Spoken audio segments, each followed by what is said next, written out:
Indian society में रहने वाली एक लड़की ने फांसी लगाकर आत्महत्या कर ली। उसके बाद से ही फ्लैट को खरीदने की किसी की हिम्मत नहीं हुई, क्योंकि शुरुआत दिनों में उसके अंदर से लड़की के चीखने चिल्लाने की आवाज़ें आती रहती थी। फ्लैट अब खाली पड़ा था। उसी के बराबर वाले फ्लैट में यूनिवर्सिटी का एक स्टूडेंट सुमित रहने के लिए आया था। कॉलेज की सभी लड़कियां उस पर फिदा रहती थी। उसमें से दो थी, मेघना और श्वेता। ये रात वैलेंटाइन डे का था और उसी दिन सुमित का बर्थडे भी था। उसके सभी दोस्त पार्टी में आए थे। यार, मैं तो आज एक्साइटमेंट हूँ। मौका देखकर आज तो सुमित को प्रपोज कर ही दूंगी। कोई फायदा नहीं होने वाला। तू देखना, वो खुद मुझे आकर प्रपोज करेगा। ठीक है, देख लेंगे मुझे प्रपोज करता है या फिर मुझे। तभी उसे नजर आया कि नेहा भी पार्टी में आई है। नेहा कॉलेज में सबसे सीधी लड़की थी। उसका पहनावा भी सलवार कमीज होता था। डिसाइड कर दिया, लगता है पार्टी के बाद सफाई वगैरह करने के लिए बुलाया होगा।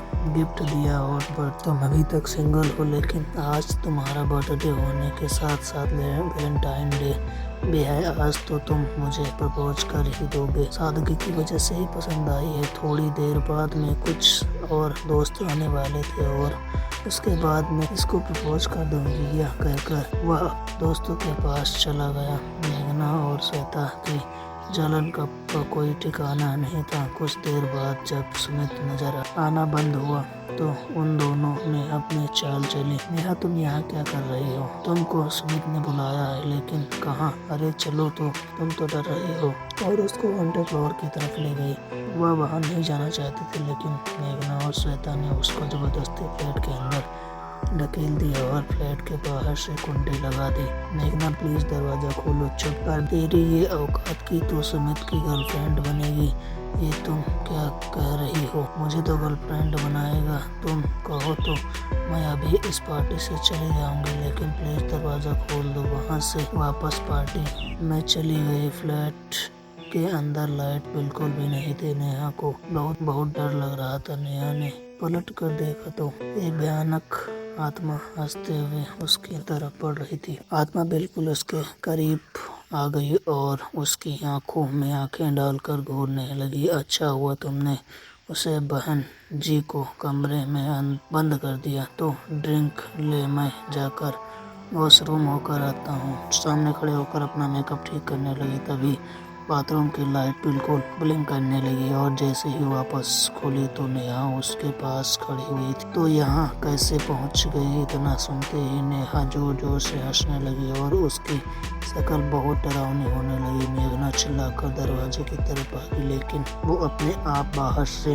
लॉक हो गया। इसी तरह चिल्ला रही थी ना, लेकिन तू उसको छोड़कर भाग आई। नेहा, मुझे माफ कर दो। उसके गले लग गई। मेघना की सांस रुकने लगी। यार हाँ, नेहा कहाँ गायब हो गई? उसको देखा है क्या? आए हुए अटेंशन प्लीज। उसके पीछे की पॉकेट से एक रोज निकला और नेहा की तरफ बढ़ते हुए बोला, I love you Neha, please happy Valentine day. Neha, happy Valentine day. Neha ने मुस्कुराते हुए उसके हाथ से रोज लिया और फिर तालियां बजाई। श्वेता जली भुनी से होकर बाथरूम की तरफ चली गई। वहाँ उसको मेघना नजर आई। वो वापस जाने लगी। वह वापस जाने के लिए पीछे मुड़ी तो नेहा से टकरा गई। मुझे विश नहीं करेगी? आखिर सुमित ने तुझे घास न डालकर मुझे प्रपोज कर दिया। और उसने नेहा का हाथ पकड़ा और पीछे की तरफ मोड़ दिया। चुप कर, एक तो सुमित का प्रपोज तूने एक्सेप्ट किया और ऊपर से मुझे जला भी रही है। नेहा की आवाज़ भयानक हो गई और वो जोर जोर से हंसने लगे। श्वेता ने उसको छोड़ दिया और अपनी तरफ घुमाया तो उसका खौफनाक अवतार देखकर वह चिल्ला उठी। निहार ने उसका गला पकड़ लिया और बोली। 2 दिन बाद मेघना और श्वेता को होश आया तो वह हॉस्पिटल में थे। सुमित उनको देखने के लिए वहाँ आया हुआ था। यार, तुम दोनों के साथ आखिर हुआ क्या था? तुम 2 दिन बाद होश में आई हो। किससे तुम इतना डर रही हो? उसको सारी कहानी सुनाई, जिसको सुनकर सुमित को बहुत गुस्सा आया और नेहा की फिक्र भी हुई। तुम दोनों ने उसे फ्लैट भेज कर बहुत बुरा किया। मुझे अभी कुछ करना होगा। अब सुमित देर न करते हुए मंदिर जाकर पंडित जी से मिला और उन्होंने उसको एक ओझा के पास भेज दिया। रात को सुमित नेहा को डिनर के बहाने अपने फ्लैट पर ले आया, जहां ओझा बाबा पहले से ही तैयार बैठे थे। राख निकाल कर उसने कोई मंत्र पढ़कर नेहा पर फेंका। वह बहुत ही भयानक रूप में आ गई। बाबा ने उसके चारों तरफ उसी राख से एक गोला खींच दिया। अब ओझा बाबा लगातार मंत्र पढ़े जा रहे थे। बार बार वह गोले से निकलने की कोशिश कर रही थी, लेकिन निकल नहीं पा रही थी। सुमित खड़ा हुआ यह सब देख रहा था। बाबा ये बेहोश क्यों हो गई? घबराओ नहीं, वो आत्मा इसके शरीर से जा चुकी है। उन्होंने धागा उसमें रुद्राक्ष का मोती पड़ा था, नेहा के गले में पहना दिया। यह इसको गले से उतारने नहीं देना। वह इसके करीब कभी नहीं आएगी। सुमित और नेहा दोनों खुश रहने लगे। ऐसे ही एक शाम में रिया पार्किंग में खड़ी हुई सुमित ने आने का इंतजार कर रही थी। एक शाम वह पार्किंग में खड़ी हुई सुमित का आने का इंतजार कर रही थी।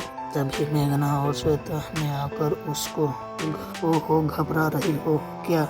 मारो हमें, अब तो बोलने की हिम्मत भी नहीं है। ना तेरे ऊपर सवार भूतनी तो नहीं है तेरे साथ? ये सुनकर नेहा गुस्से से उन दोनों को बोलने लगी। झटके में गले में पकड़ा रुद्राक्ष का माला तोड़ दिया।